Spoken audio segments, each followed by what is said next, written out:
دیگر مذاہب سے تعلق رکھنے والے افراد نے بھی گہری دلچسپی لی اس ڈرامے میں۔ جنوبی امریکہ کے ممالک نے بھی اور یورپ اور برطانیہ سمیت ہر جگہ اس کے چرچے رہے۔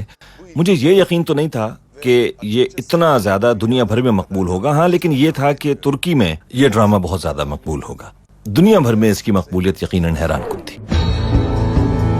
اے اللہ، مجھے حق اور سچ کے راستے میں شہادت کی موت عطا فرما۔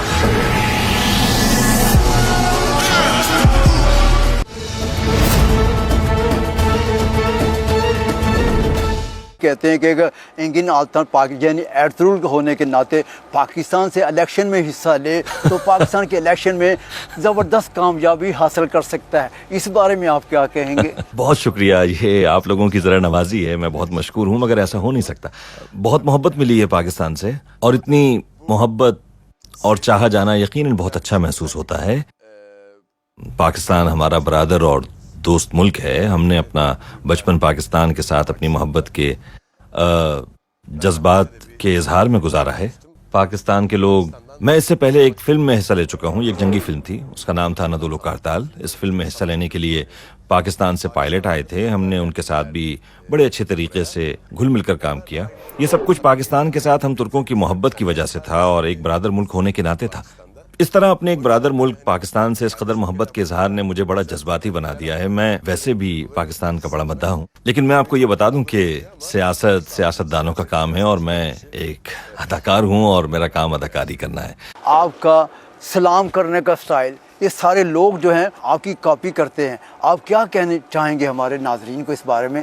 مجھ میں کوئی زیادہ فرق نہیں آیا ہے۔ میری کوشش ہوتی ہے کہ کسی کا دل نہ دکھاؤں، کسی کا دل نہ توڑوں۔ ہیومنسٹ ہوں میں، اپنی زندگی میں ہمیشہ ہی انسانوں کو ترجیح دیتا ہوں، اور میں جو کام کرتا ہوں اس کے لیے بھی ایسا انسان ہونا بہت ضروری ہے، کیونکہ ہم انسانوں کے لیے کام کرتے ہیں، ان سب کے دکھ درد میں شریک ہوتے ہیں، ان کے درد کو اپنے دل میں محسوس کرتا ہوں، اور خصوصی کوشش کرتا ہوں کہ کسی سے ناراض نہ ہوں۔ میں آپ کو یہ بتا دوں کہ اس ڈرامے کے بعد میں نے کوئی نئی زندگی شروع نہیں کی، ایسی کوئی بات نہیں ہے۔ البتہ یہ بات آیا ہے کہ اس دور کے انسان بڑے پاک صاف، معصوم، مخلص اور نیک خیالات کے مالک تھے۔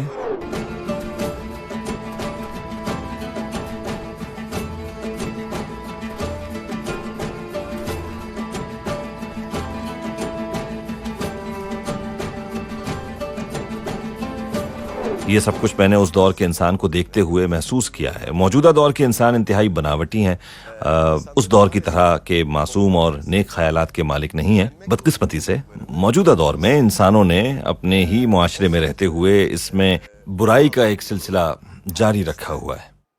موجودہ دور کے انسان میں بھی معصومیت، شفافیت، اخلاص دیکھنا چاہتا ہوں، لیکن بدقسمتی سے اب ایسا دکھائی نہیں دیتا۔ اب ہم سادہ، پاک صاف اور غیر بناوٹی زندگی گزارنے سے قاصر ہو چکے ہیں، اور دوسروں کے دکھ درد کو بھی اب ہم بہت کم محسوس کرتے ہیں، اور دوسروں کا احساس ختم ہو گیا ہے تقریباً۔ مجھ سے اگر آپ یہ پوچھیں کہ میری زندگی میں کوئی خاص تبدیلی آئی ہے، تو میں یہ کہوں گا کہ ایسی کوئی خاص تبدیلی نہیں آئی۔ آپ کے ڈائریکٹر، پروڈیوسر اور سینریسٹ کے ساتھ تعلقات کیسے تھے؟ پروڈیوسر اور ڈائریکٹر کے بغیر ڈرامہ ویسے ہی مکمل نہیں ہو پاتا۔ ویسے بھی اس ڈرامے کے ڈائریکٹر بڑے زبردست انسان ہیں، بڑی معلومات کے مالک ہیں۔ وہ ڈرامے کی دنیا کے بارے میں بڑی معلومات رکھتے ہیں، ان کو اس چیز کی بہت اچھی نالج ہے کہ ڈرامے کو کس طرح پیش کیا جاتا ہے، بلکہ یہ کہا جائے تو بہتر ہوگا کہ وہ ڈرامے کے ماہر انسان ہیں۔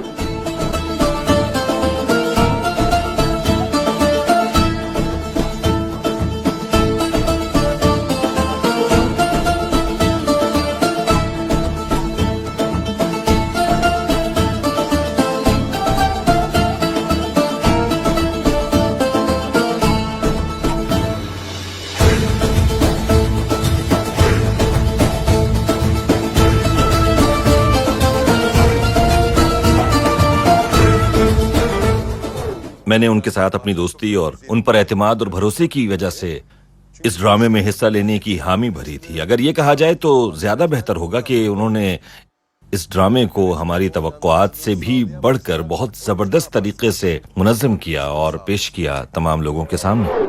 اے اللہ، تو اپنے بندے پہ اس کی سکت سے زیادہ بوجھ نہیں ڈالتا میرے مالک. مجھ ناچیز پر پورے قبیلے کی ذمہ داری ہے. تو نے یوسف علیہ السلام کو کنویں سے نکال کر مصر کا بادشاہ بنا دیا تھا. مجھے بھی اس ذلت اور رسوائی سے نکال اور میری مدد فرما.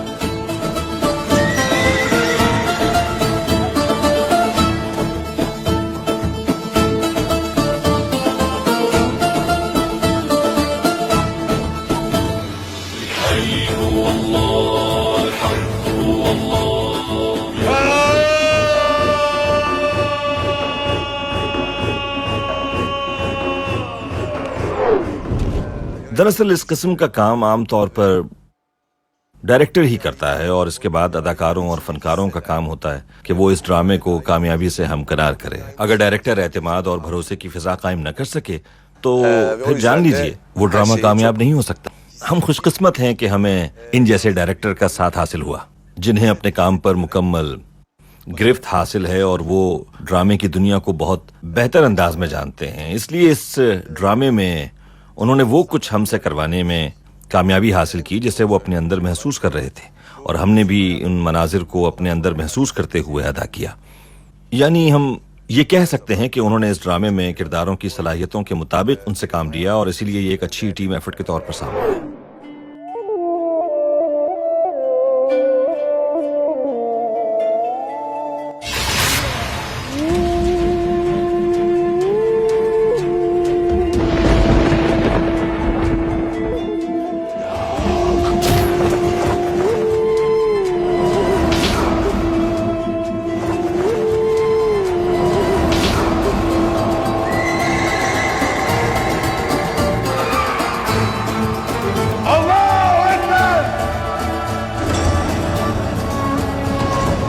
پاکستان جانے کا کب پلان ہے؟ پاکستان کے عوام جو ہے وہ آپ کا استقبال کرنے کے لیے تیار ہے، اس بارے میں کیا کہیں گے؟ پاکستانیوں کی محبت ایک برادر اور دوست ملک ہونے کی وجہ سے ترکی کے لوگ پاکستان سے بہت محبت کرتے ہیں اور اسی طرح پاکستان کے لوگ بھی ترکی کے لوگوں سے محبت کرتے ہیں. پاکستان اور ترکی دونوں ملک ایک دوسرے کے بہت قریب ہیں اور دونوں کی ایک جیسی ثقافتی اقدار اور روایات ہیں، تو اسی لیے شاید اور ہم اپنی روزمرہ زندگی میں بھی دیکھتے ہیں کہ ان مشترکہ اقدار ہی کی بدولت پاکستان کے عوام نے اس ڈرامے میں گہری دلچسپی لی ہے اور ہم بھی پاکستانیوں کی اس محبت اور چاہت کو اپنے دلوں کے اندر محسوس کرتے ہیں اور اس محبت کو اپنی زندگی کا ایک حصہ بناتے ہیں. میرا خیال ہے کہ اس ڈرامے کی کامیابی کی ایک وجہ مشترکہ مذہب بھی ہے، لیکن یہ ماننا پڑے گا کہ پاکستان میں اس ڈرامے نے نئے ریکارڈز قائم کیے ہیں. انشاءاللہ جلد ہی پاکستان پہنچ کر پاکستانی عوام کے روبرو ان سے اپنی محبت کا اظہار بھی کرنا چاہتا ہوں اور حالات کے بہتر ہونے پر پاکستان پہنچ کر اس محبت کا اظہار خود کرنا چاہتا ہوں. انگن صاحب، اگر پاکستان سے آپ کو ڈرامے کی یا فلم کی آفر ہو، کیا آپ پاکستان میں ڈرامہ یا فلم کرنا پسند فرمائیں گے؟ جی ہاں، بڑی خوشی سے، کیوں نہ کام کروں. میں ڈرامے کا پہلے سینیریو اور کہانی دیکھوں گا اور اگر ڈرامے کا سینیریو اور کہانی میری خواہشات کے مطابق ہوگی تو ضرور کام کروں گا اور ان کی محبت کا قرض بھی اتارنے کی کوشش کروں گا. اب پروگرام آخر میں ہمارے کروڑوں پاکستانی مداح ہیں، وہ ان کو آپ کیا پیغام دینا پسند فرمائیں گے؟ جتنی بھی محبت، چاہت اور لگاؤ مجھے پاکستان سے ملی ہے، میں نے سوچا نہیں تھا اس بارے میں بالکل بھی، اور سوشل میڈیا سے جو پیغامات موصول ہو رہے ہیں، الیکٹرانک اور پرنٹ میڈیا میں جو کچھ پیش کیا جا رہا ہے، ان سب باتوں سے میں اچھی طرح آگاہ ہوں اور یہ سب کچھ ہم تک پہنچ جاتا ہے. میں سب سے پہلے ان کی اس محبت اور چاہت کا بہت مشکور ہوں اور ان کا بہت شکریہ ادا کرتا ہوں کہ انہوں نے میرے کام کی اتنی پذیرائی کی ہے. تمام پاکستانیوں کا بہت بہت شکریہ. خواتین و حضرات، اس کے ساتھ ہی ہمارا یہ پروگرام اپنے اختتام کو پہنچتا ہے. اپنے میزبان ڈاکٹر فرقان حمید کو اجازت دیجیے. اللہ حافظ.